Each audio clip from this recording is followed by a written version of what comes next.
Janavalabha Girivaradhari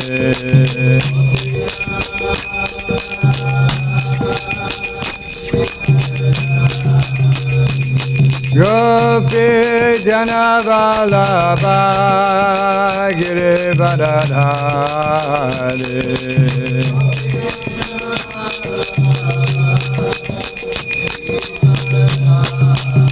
Dasharanandana Braja Janaranjana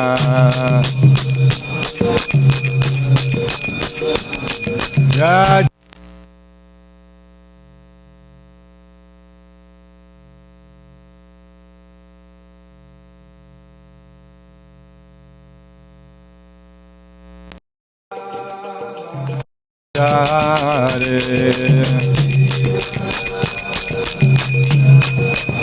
Yamuna Chiravanatare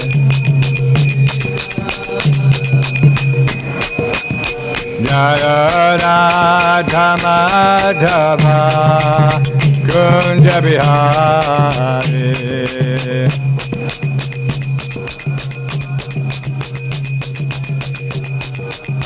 Jaya Radha Madhava Kunja Vihari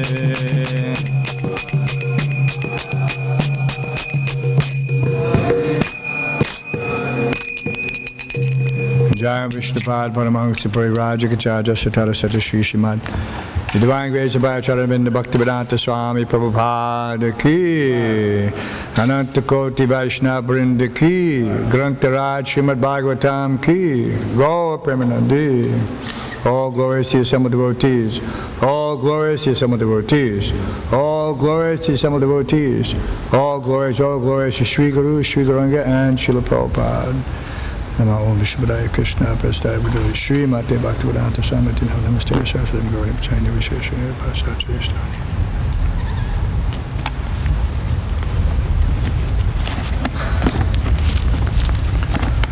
Om Namo Bhagavate Vasudevaya. Om Namo Bhagavate Vasudevaya. Om Namo Bhagavate Vasudevaya. Reading from the Srimad Bhagavatam, 1st Canto, 11th chapter, text 24. Chapter entitled, Lord Krishna's Entrance into Dwarka. Rajan Margang Gate Krishna Dwarakaya Kulastriya Harmyani Aruruhur Vipra Tad Ikshana Mahotsavaha Rajamargangate Krishna Dwarakaya Kulastriya Harmyanyaruruhur Vipra Tad Ikshana Mahotsavaha Rajamargangate Krishna Dwarakaya Kulastriya Harmyanyaruruhur Vipra Tad Ikshana Mahotsavaha. Please chant. Raja Margangate Krishna Dwarakaya Kulastriya Harmyanyaruruhur Vipra Tad Ikshana Mahotsavaha.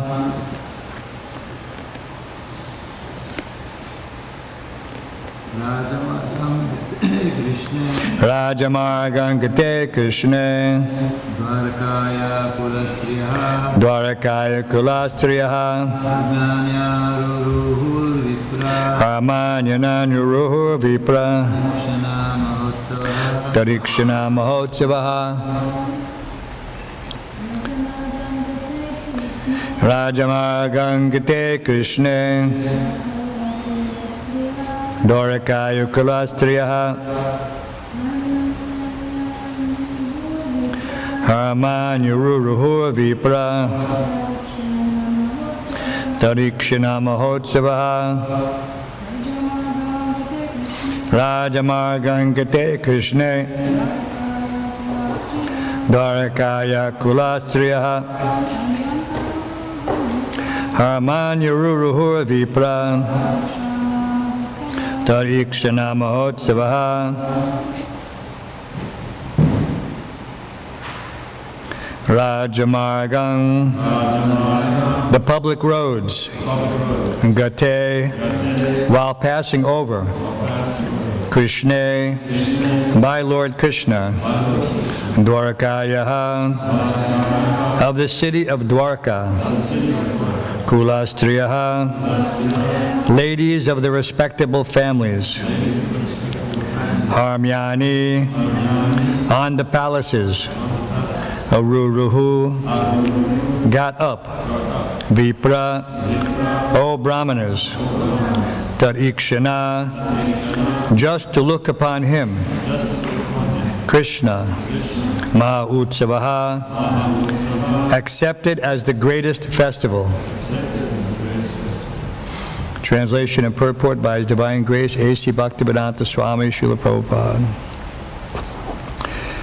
When Lord Krishna passed over the public roads, all the ladies from the respectable families of Dwarka went up to the roofs of their palaces just to have a look at the Lord. They considered this to be the greatest festival. Please repeat. When Lord Krishna passed over the public roads, all the ladies from the respectable families of Dwarka went up to the roofs of their palaces just to have a look at the Lord. They considered this to be the greatest festival. Purport. To have a look at the Lord is a great festive occasion, undoubtedly, as it was considered by the metropolitan ladies of Dwarka. This is still followed by the devout ladies of India, especially during the days of the Julan and Janmashtami ceremonies. The ladies of India still throng up in the greatest number at the temple of the Lord, where His transcendental eternal form is worshipped. The transcendental form of the Lord installed in a temple is not different from the Lord personally. Such a form of the Lord is called Archa Vigraha, or Archa Incarnation, and is expanded by the Lord by His internal potency, just to facilitate the devotional service of His innumerable devotees who are in the material world. The material senses cannot perceive the spiritual nature of the Lord, and therefore the Lord accepts the Archa Vigraha, which is apparently made of material elements like earth, wood, and stone. But actually, there is no material contamination. The Lord being Kaivalya, one alone, there is no matter in Him. He is one without a second. And therefore, the Almighty Lord can appear in any form without being contaminated by the material conception. Therefore, festivities in the temple of the Lord, as held generally, are like festivals performed during the manifestive days of the Lord of Dwarka about 5,000 years ago. The authorized acharyas, who know the science perfectly, install such temples of the Lord under regulative principles just to offer facilities to the common man. But persons who are less intelligent, without being conversant with the science, mistake this great attempt to be idol worship and poke their nose into that to which they have no access. Therefore, the ladies or men who observe festivals in the temple of the Lord just to have a look at the transcendental form are 1,000 times more glorious than those who are non-believers in the transcendental form of the Lord. It appears from the verse that the inhabitants of Dwarka were all owners of big palaces. This indicates the prosperity of the city. The ladies got up on the roofs just to have a look at the procession and the Lord. The ladies did not mix with the crowd on the street, and thus their respectability was perfectly observed. There was no artificial equality with the man. Female respectability is preserved more elegantly by keeping the woman separate from the man. The sexes should not mix unrestrictedly. Translation again. When Lord Krishna passed over the public roads, all the ladies from the respectable families of Dwarka went up to the roofs of their palaces just to have a look at the Lord. They considered this to be the greatest festival. Om Jnana Tamarandasya Gananjana Shalakaya Chakshuranu Tamina Tasmai Shri Gurave Namaha. Mukam Karoti Vachalam Pangum Langayate Garam Yat Kripatamaham Bande Shri Gurum Dinataranam.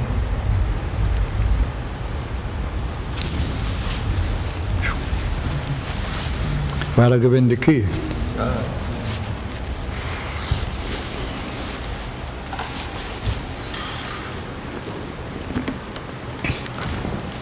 So the first image conjured up by this verse, that Lord Krishna is a festival for the eyes. And the ladies of Dwarka have confirmed this. So when we think of a festival, we have some idea of some situation that presents a variety of enjoyment for the senses.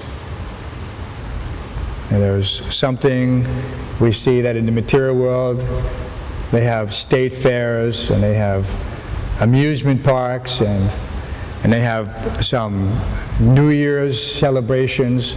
So these things are all in the category of festivals, at least for the materialist.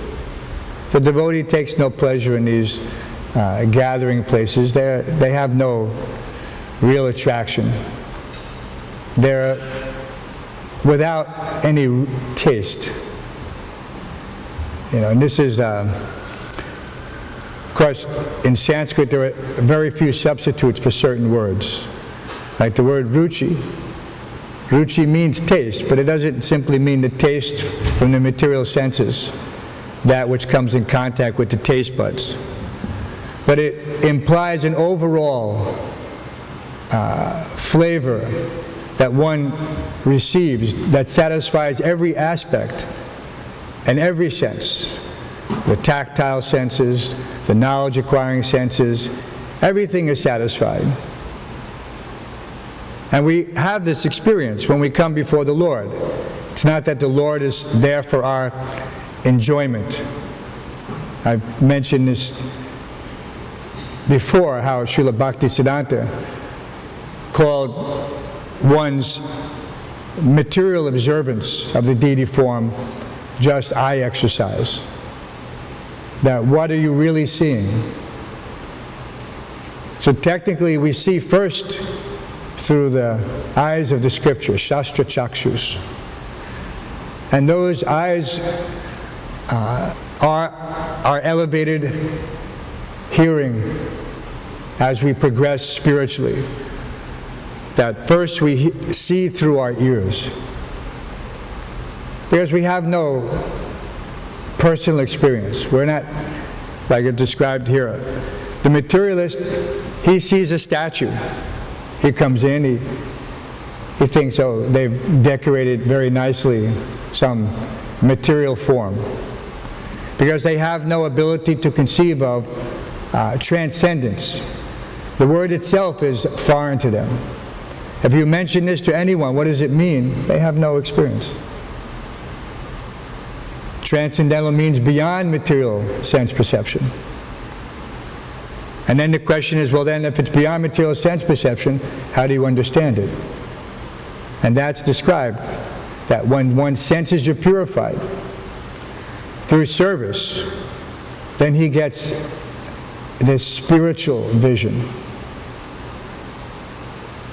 So in the Brahma Samhita it says, Premanjana Charita Bhakti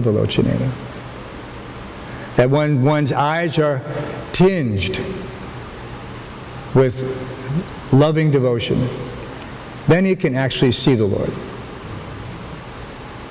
And we're not talking about some computer-generated animation, something that we conjure up with our imagination. This is also just another substitute for spiritual. Like we see when we go to places in India, there's a tendency for those who have no genuine realization to play out in some material way the affairs of Krishna and the gopis and like that. Because people want to see, they want to enjoy. Just like here in the West, everyone wants to enjoy vicariously. They go to a movie, and for 2 hours they immerse themselves in some dream. They become the hero or the heroine, and they lose themselves like this in some phantasmagoria. And people have, what do they call, fan clubs for such characters, and they so much identify with them.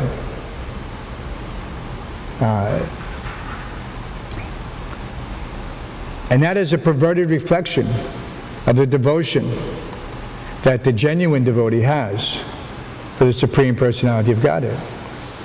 That he, not by imitation, there's that word, anukara and anusara, imitating and following. So we're following in the footsteps of the pure devotee, of all the pure devotees. There are many. When we offer our obeisances, we understand that we're paying respect to the entire parampara, to all the Mahajans, to everyone that has come before us. And so we, in that mood, we try to develop our behavior in such a way that we comply with their vision of what a devotee is, not my vision. You know, sometimes we have this sense that we should act in a certain way, that it may impress someone, or in our mind's eye we have some concept of what a devotee is. But at least here in the International Society of Krishna Consciousness, we have the perfect example of who a devotee is and how he acts. And Srila Prabhupada has given us this personal example at great expense to his own, how can you say, health and welfare. You know, great sacrifice. So we try to follow in his footsteps because he is our predecessor Acharya. Yeah. We can take information, we can take instruction. Siksha can be had from many sources. Yeah. But if one has the personal example of such a pure devotee, then it behooves him to take that to heart before anything else. Otherwise, there's a tendency to, how can you say, be influenced in a way that may not show proper respect. So this could lead to a very great turmoil in one's spiritual life. It's very easy, if one is simple, to remain fixed in service to Krishna and the spiritual master. But if one thinks himself other than a servant of the Guru, and he begins to contemplate how perhaps I become something, what did Prabhupada say, more intelligent than my Guru, over-intelligent. These terms Srila Prabhupada used. There is a certain safe place in devotional service. And when one finds it, he should protect it very carefully. He should make sure that his association reinforces his ability to serve without any interruption or adulteration. The ladies here, of course, the example here is that the sexes should not mix unrestrictedly. To maintain respectability, the ladies went to the rooftops, which is actually a very nice place to be, but it's reserved for the ladies. They even, in Jaipur, they have a structure called the Hawa Mahal, means the wind palace.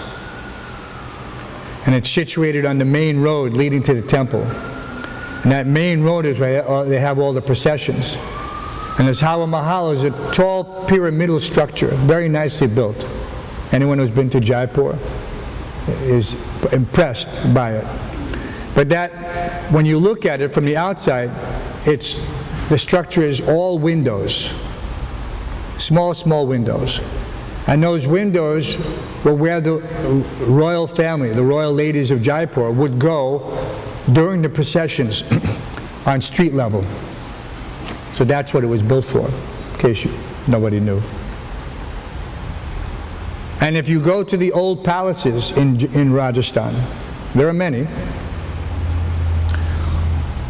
they have multiple paths on the interior. And so there's a separate labyrinth, very elaborate. And the ladies could move around the palace freely, but never in the open. They had their own walkways. No man could enter. And every few feet there was a jolly. Jolly means a filigree screen of stone that you could look out and see if who was on the next path. So it was one path divided with a wall, floor to ceiling, with some window screens where people could observe. So it's of course, the saying goes, out of sight, out of mind. So for purposes of spiritual life, it is not that we artificially create some situation.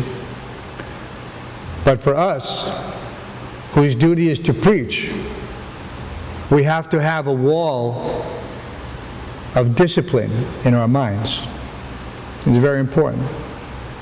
Discipline is what protects us in spiritual life. The mind takes you wherever it wants to take you. But discipline is what prevents the mind from overcoming the intelligence. Intelligence alone is not enough. There are many intelligent persons who fall down from their spiritual position because they don't know how to bring. It's just like you can have every possible weapon, but if you don't know how to use them, then they're just useless ornaments. So the mind, the intelligence, these things are all tools. But if one does not know how to use them properly in Krishna service, the mind is a very great instrument. What does it do? It facilitates the coordination of all the senses. Sometimes people say hand-eye coordination. What does that mean? Hand-eye coordination means the ability to coordinate the mind and the senses. Simple thing. But many people cannot do it.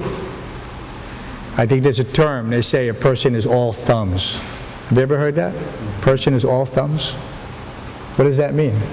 Theo, do you know what that means? When they say a person is all thumbs, it means he has no coordination. He can't, He's clumsy, is the colloquial term used, clumsy. Like that. So we can also be clumsy in spiritual life. So we have to be careful. If you're clumsy, you fall down, you trip. So being clumsy, yes. If we're clumsy mentally, then we can fall down. We're not careful, we're careless. These are all practical considerations. We're careful before the deity. Why? Because we don't want to be complacent, be familiar. Srila Prabhupada said, familiarity breeds contempt. Therefore, we should not get too close to the deity or the spiritual master. So what does that mean? Does that mean that we don't go up to the railing? And it means that we don't observe the deity with material vision. And go in front of the deity and see, oh, there's some defect. There's a tendency there. People are seeing with their material eyes, oh, I don't like this, I don't like that. It's all material. But you hear it all the time. So we have to guard against such things. Strict separation of our budding spiritual consciousness and our previous material mental speculation and contamination. Right? Isn't that what the Gita says? Free from previous material activities and mental speculation. It seems that there's some connection there. Otherwise, why would Krishna tell it to Arjuna? So we have to somehow appreciate what that means, at least in our circumstances. Not to see things according to my so-called material experience, that I'm born and raised in such and such a way, I'm educated in such a way, and I've developed an outlook that colors my perception, and therefore I don't know how to change it. You know? So many cliches. Old habits die hard. Right? So people know these things. They say them all the time, but they don't change. They don't change. But here we have all the facility, all the knowledge by which we can apply to our daily functions in the temple, not to mistakenly consider that this chanting and dancing is just some substitute for mundane material activities, that now I'm not going out to the club and I'm simply here imitating, or this dovetailing. Prabhupada gave us the reasons, not that one requires a reason. People chant and dance for enjoyment all the time in the material, but it has no lasting benefit. It doesn't produce the same level of enjoyment. And anyone who's experienced it here, he can no longer enjoy that situation. It becomes ridiculous. When we would go to these things to do Sankirtan, it was actually horrible.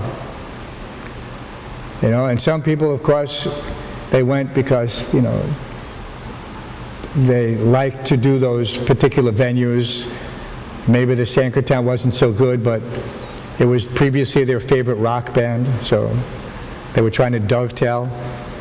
But that's not in a devotee's interest for those things. Okay.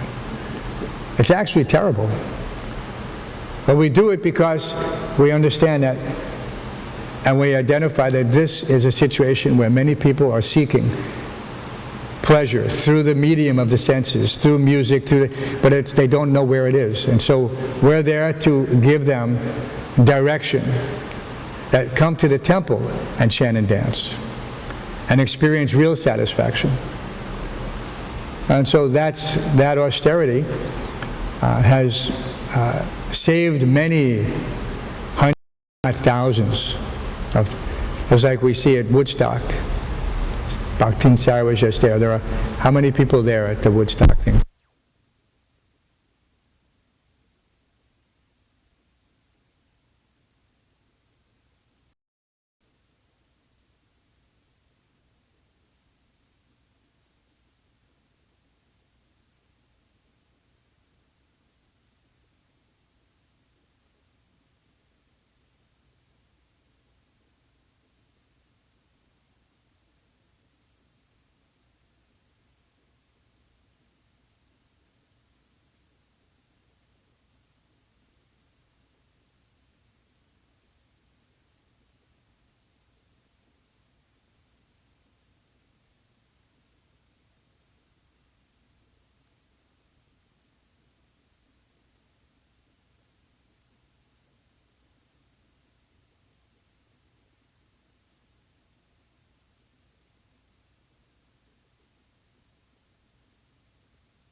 Imposition or imagination. It was a genuine experience. Anyone who was there felt it. Anyone who was present. And that sense of fulfillment at being in the right place with the right person. Everyone is searching out for this. It drives the whole material world. But it was completely satisfied in Prabhupada's presence. It was completely satisfied. And still, but now, through association with his instructions, which are in these perfect translations, the law books for the next 10,000 years, one can be completely satisfied. Atma suprasidati, completely satisfied. And then nothing else will disturb him. Nothing else will disturb him. There was that little quote from Srila Prabhupada yesterday about tolerance. And we see, this is how he lived his life in this respect. And how we can measure our advancement by how tolerant, tatiksha svata karunaika. The first two things, tolerance and mercy. So you think in one of the most important set of instructions that we have in our parampara, as Upadeshamrita, and we think what would be a prime instruction. And the first one is tolerance. Because without tolerance, nothing else is possible. Dhira tatra namuyate. It's stressed in certain places, but it's there specifically in order to construct a foundation for all other spiritual endeavors, without which you cannot progress, because otherwise the mind is easily disturbed. They think, oh, I'm not, we have experience. Some people will come to the temple and they have, for some material purpose. And they have their own conceptions, their own ideas. And when they don't see things as they expect, they become very disturbed.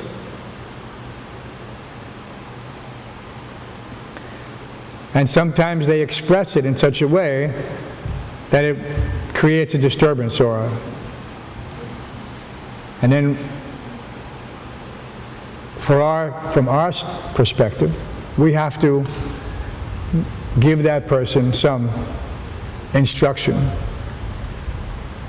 Not always easy to do. And sometimes the instruction is just to ignore their immature outbursts. It's just a lack of knowledge. What did Prabhupada say? A poor fund of knowledge. Like a child, in one sense. Immaturity is typically associated with childhood. So we have to be tolerant. We have to, everything that's happening, whatever is being arranged by Krishna, we see these things through the eye of a servant. And that maintains our perspective. But if we lose that attitude of a servant, and then we feel imposed upon, we feel inconvenienced. And why do I have to do this? Why do I have to do that? The servant doesn't ask these things. The servant thinks, my spiritual master has given me some special situation, this nice temple, that we should maintain it just for the general public, so they have an opportunity to come and see the form of the Lord at whatever stage, with whatever vision they have. They're getting immense benefit just by being in the presence of the Archa Vigraha. There's materially speaking, there are certain elements that without touching them, just by being close to them, one gets some effect. All right? What are those elements? Anybody know? Everyone's afraid of it. Plutonium, uranium. You don't even have to, they could be 100 feet away, but you're going to get an effect. And in the material world, that effect is not very good. And prior to the discovery through the agency of one living entity, Marie Curie,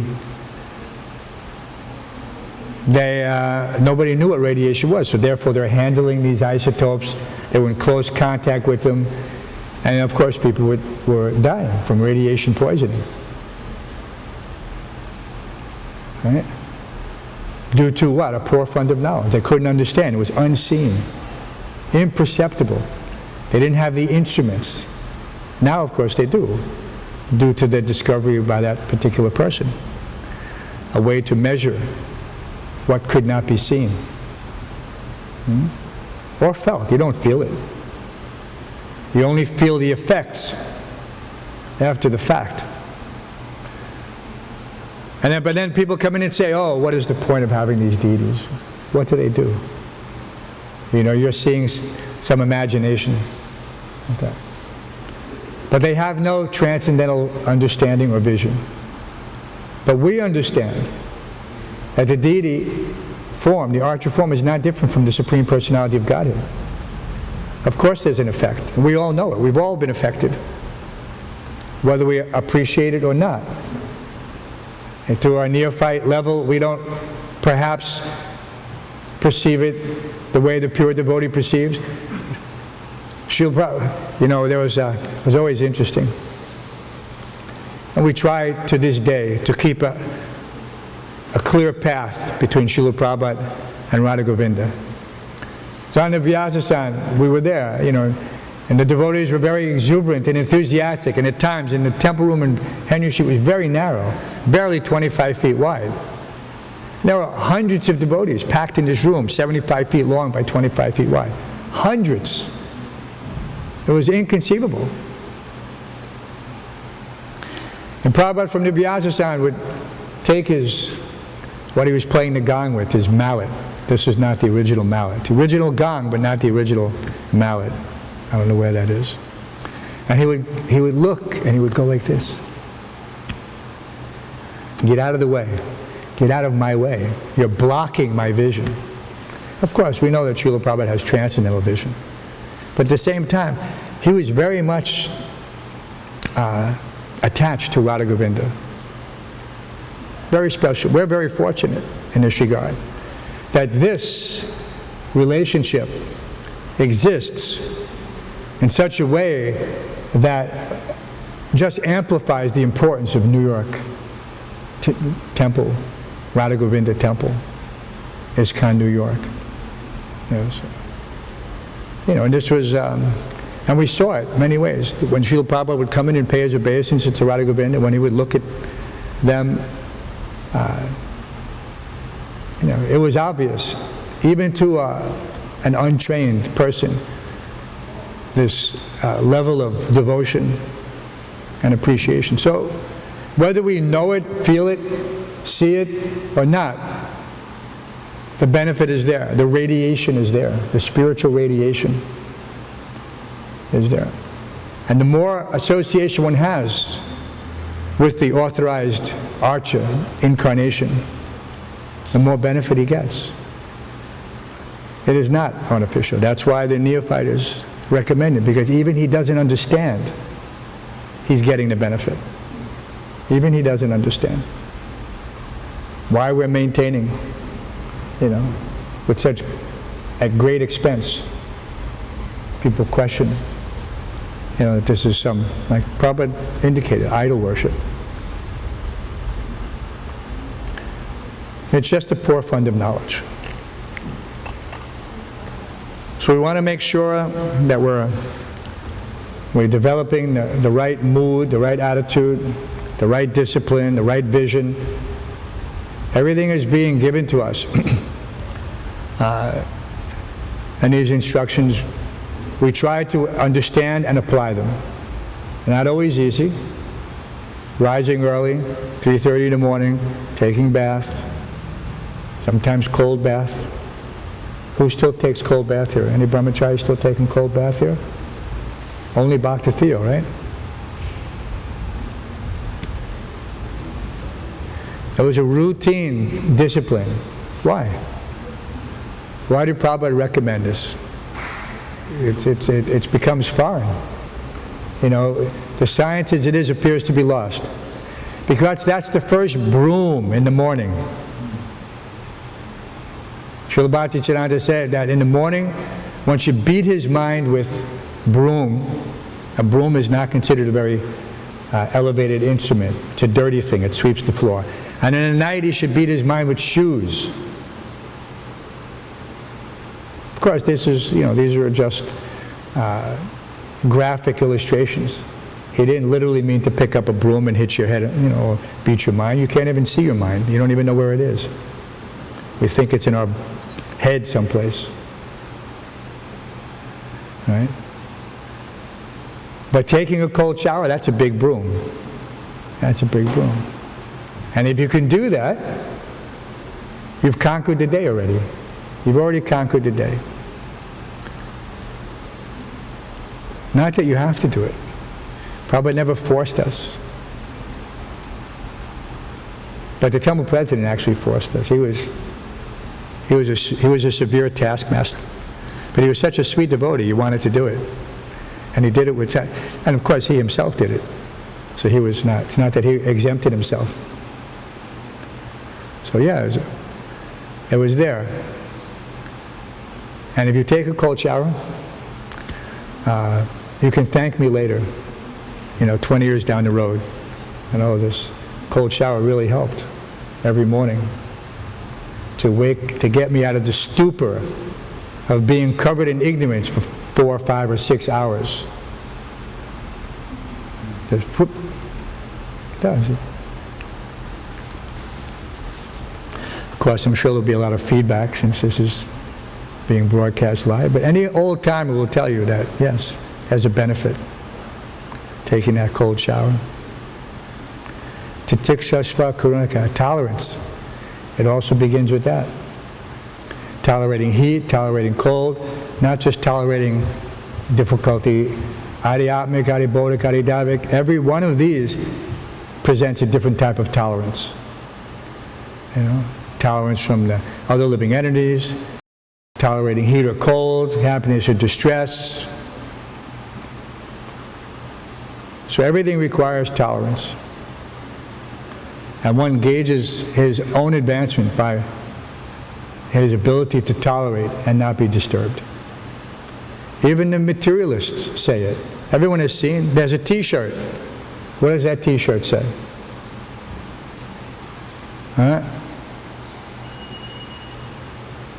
What does that t-shirt say? Chiranti, you know what it says. It says, keep calm and carry on. Keep calm and carry on. So this is also our motto. We have to present ourselves to the public. We can't go out, mentally disturbed or agitated. This little thing created a problem, whatever it was. Pick a difficulty. Pick your pet peeve. Whatever it is. And then you let it destroy your whole day and your ability to be an instrument in Krishna's and Prabhupada's service. We can't afford that. We can't afford to be disturbed. We have to always be present, ready, willing, and able to do the needful. And if you can't do that, then all your scholarship, your erudition, your articulation is all useless. It's all useless. You have to be able to put it into action. Whatever little you've learned, you have to be able to put into action. You have to be willing to, go and do. How many austerities we have? So many. Pick one. And just, exercise. Whatever it is you don't like. You don't like to wash the pots, go wash the pots. You don't like to clean the bathroom, go clean the bathroom. That's beating the mind also. But if you avoid these things, then what is the use? If you think, let me just kind of get around it, I'll hide out for the next 20 years until I can take sannyas and become a guru. Right? No, you can't. This is not. That's not our aspiration. Our aspiration is, how to please the spiritual master birth after birth. We don't care for anything else.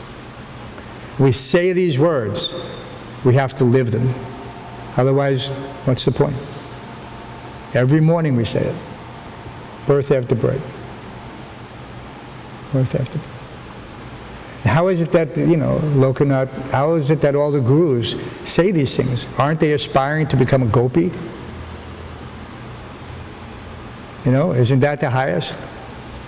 But I don't, in the Gaurvasakam, I don't hear that, or in the Guru Vandana, I hear that the spiritual master has such a position. But then again, I hear that he memorialized in these verses, they're saying, I simply want to serve you birth after birth. So simultaneously there is some latent aspiration. Why? Because we're a spirit soul, part and parcel of the Supreme Lord. We have our eternal relation with Him, so yes, it's there. Otherwise we wouldn't have come. We're attracted to that. We want to be with Krishna, but not artificially. When my spiritual master is ready, then I'll be happy to accompany him. Prabhupada even joked like that. One devotee was saying, Prabhupada, I'm not qualified to go back home, back to Godhead. So what hope is there for me? What hope is there? What can I do? And Prabhupada said, just hold on to my dhoti. I know a shortcut. Okay? So that's what he was saying. So stick close to the spiritual master. This is the easy part. You know, we may not be very elevated in so many ways. We read Srimad Bhagavatam every day. We practice through realization whatever we've understood, not artificially, but with discipline. You know?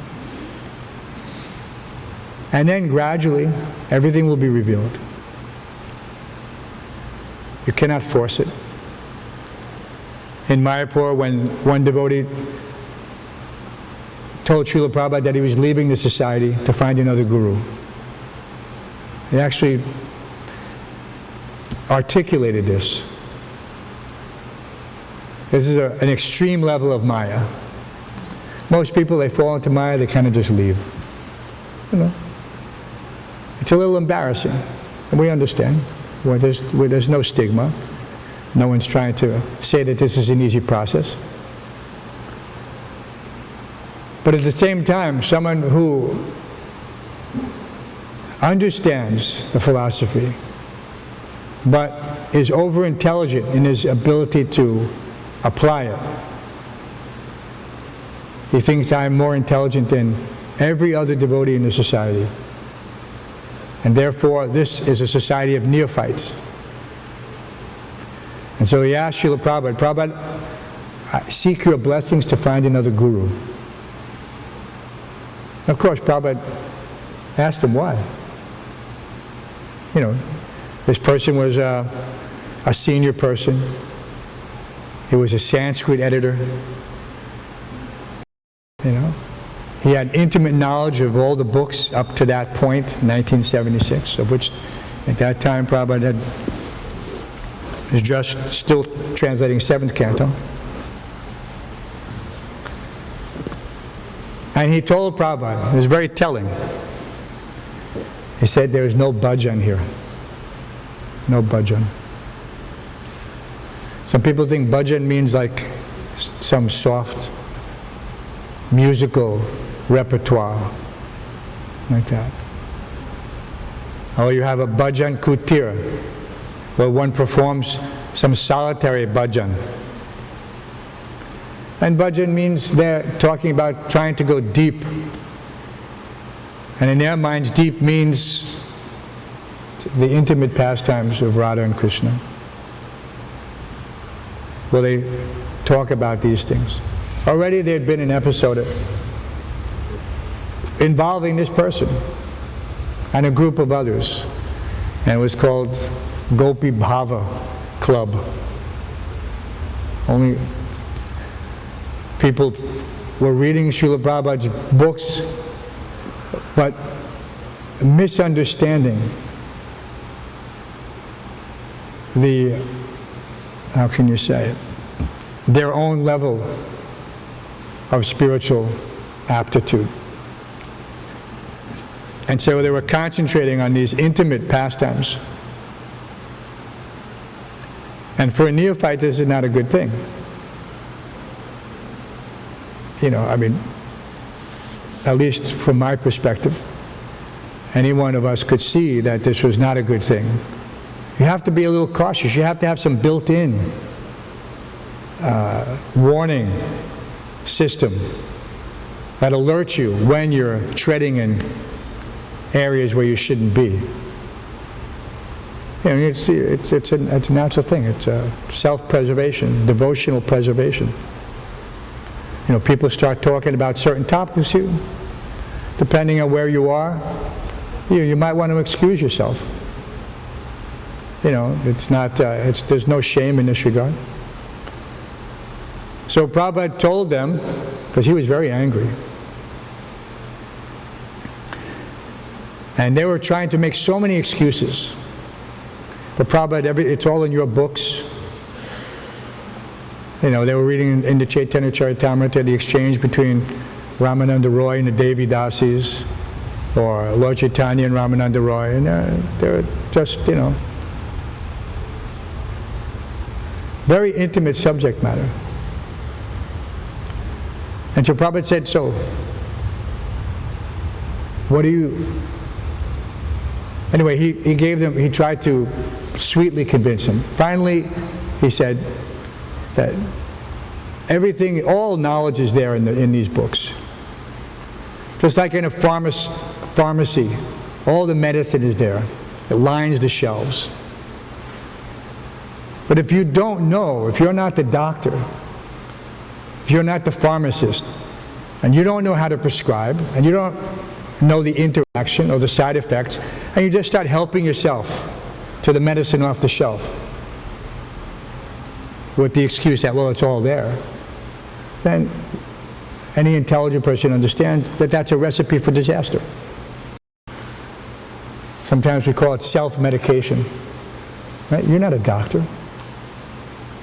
You don't know the dosage. You don't know anything. But you think, oh no, you know, I know a little. That's why they say a little knowledge is dangerous. So then Prabhupada told them, first deserve, then desire. That was where the famous saying came from. First deserve, then desire. So make yourself a proper receptacle. You know, you can just imagine someone's trying to create something to hold water, whether it's a cup or a bowl or a vase, or as they say in England, a vase or whatever. You know, it can't have holes in it. Even the materialists, they say, that argument doesn't hold water. It's a very clear analogy. Okay? So you have to have the proper attitude, the proper respect. Everything is there. And then you'll be able to retain the knowledge and the realization. And it will stay there. It won't go away. But every time we become lax, it's like poking a hole in the bottom of that pot and bleeding out your accumulated knowledge and realization till it's again empty. Like this unfortunate individual who left the society looking for bhajan, for another guru. He'd lost everything. Lost everything. When intelligence is lost, everything is lost. So, read the translation again. When Lord Krishna passed over the public roads, all the ladies from the respectable families of Dwarka went up to the roofs of their palaces just to have a look at the Lord. They considered this to be the greatest festival. Yeah, so just being in the presence of the Lord, but respectfully, like the ladies, not mixing with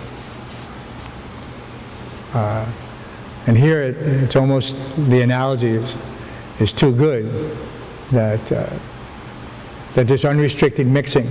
It's not just ladies and men here.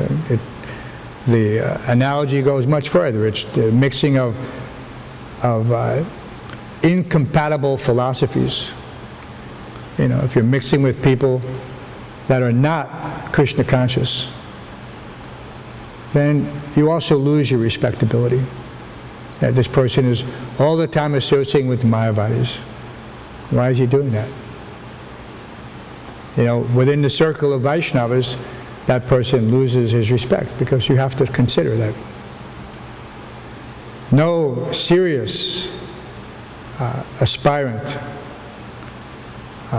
who understands the goal, the prema pumartha mahan, the highest goal, which is love of Godhead. He doesn't associate with those who have no information and who are completely disrespectful. Not just disrespectful, even offensive. They take Krishna as some lower realization and imagination. So it's very offensive. So one doesn't associate. He keeps separate. He maintains his respectability. And therefore, and that word is there also, chastity. Does not simply apply to, abstinence from sex for a prescribed period of time prior to marriage. Chastity is adherence to principles of purity in any endeavor. So we have to appreciate these different applications. And we should be the chaste servants of our Guru. And with regards to the philosophy, we should be chaste. We should not deviate. We should not compromise. So all these things are there. Any questions or comments? Is everything okay? So I don't need to. Sitting in the association of such elevated devotees, I feel a little ashamed to speak. But, by your mercy.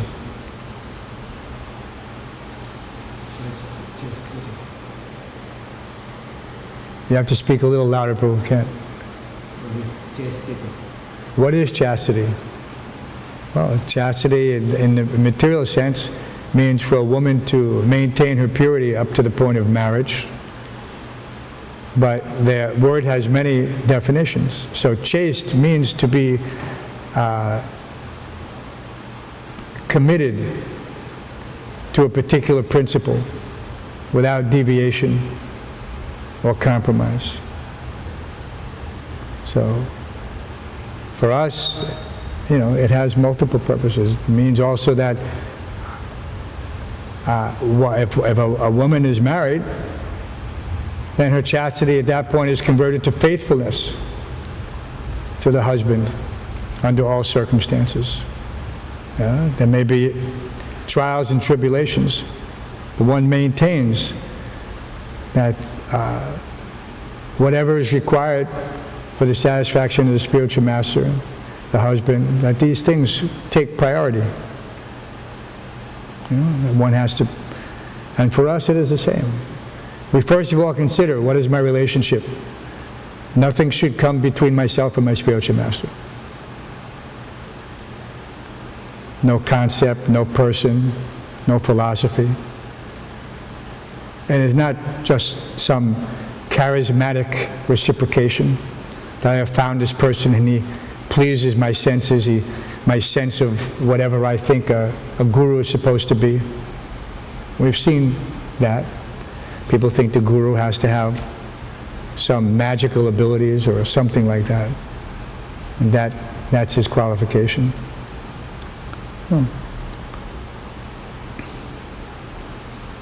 Dr. Matt, any questions?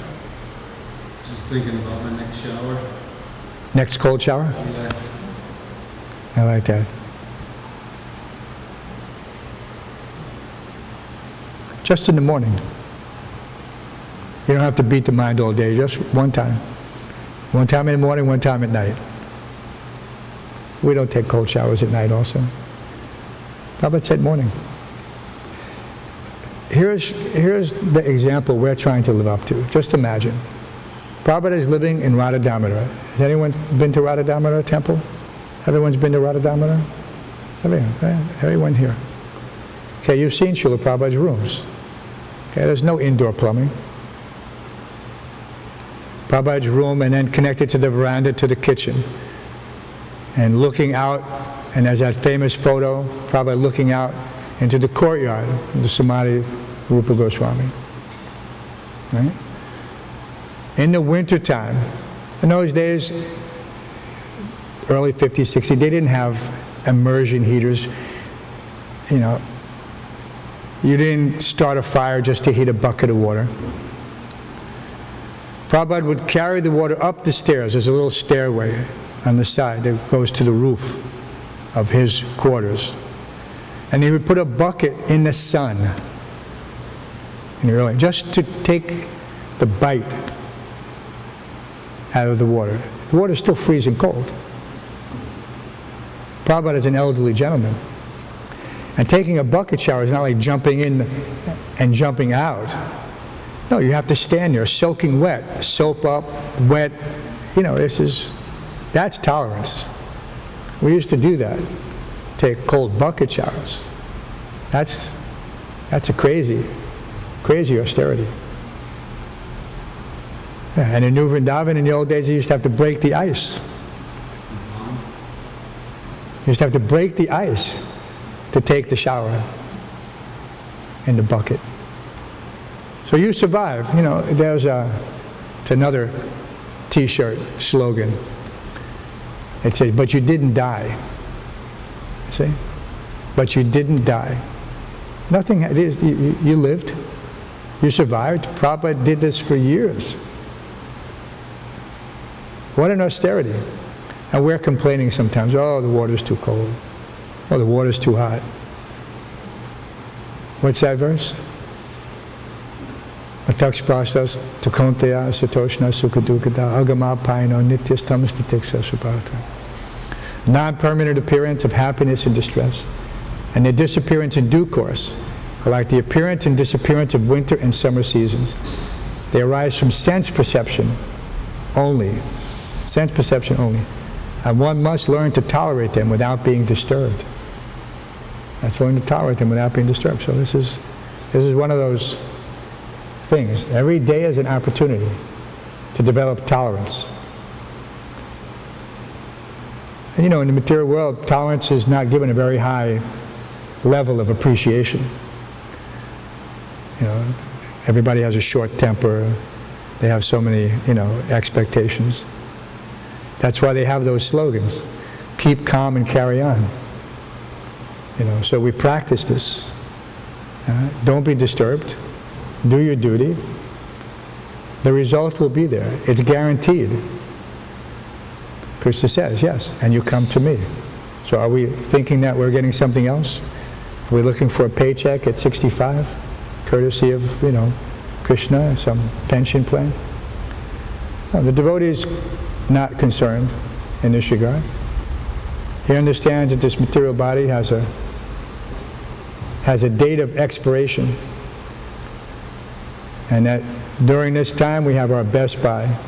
Right? Isn't that what it says? Best by this time. So we have no problem to dedicate a few years to achieve the ultimate benefit of self-realization. It's a priceless accomplishment. You can't put a price on it. But you have to realize the value. Like some people, because they're not trained, if they see a diamond, they may not understand its value. But for someone who understands its value, you know, sometimes in the material world, everybody can easily be cheated if you don't know the value of something. You take something into a pawn shop. Everybody knows what a pawn shop is? You go and you bring some valuable, you take a collateral loan. If you don't pay the loan back, they keep it. Okay, so some people, you go in there to the pawn shop and the guys, you bring in something, my grandmother's diamond ring. It's worth $10,000. You go to the pawn shop and he says, oh, it's worth 50 bucks. I'll give you 50 bucks. And he's hoping you never come back, because then he's got a $10,000 ring that he paid $50 for. So spiritual life is like that. Not everyone realizes the value. They think, oh, it's too much trouble. Getting up at 3:30 in the morning, taking cold bath, chanting 16 rounds. What, you know.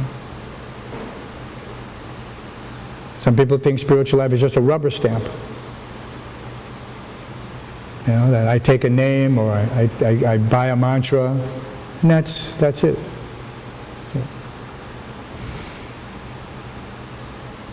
So they don't understand the real value.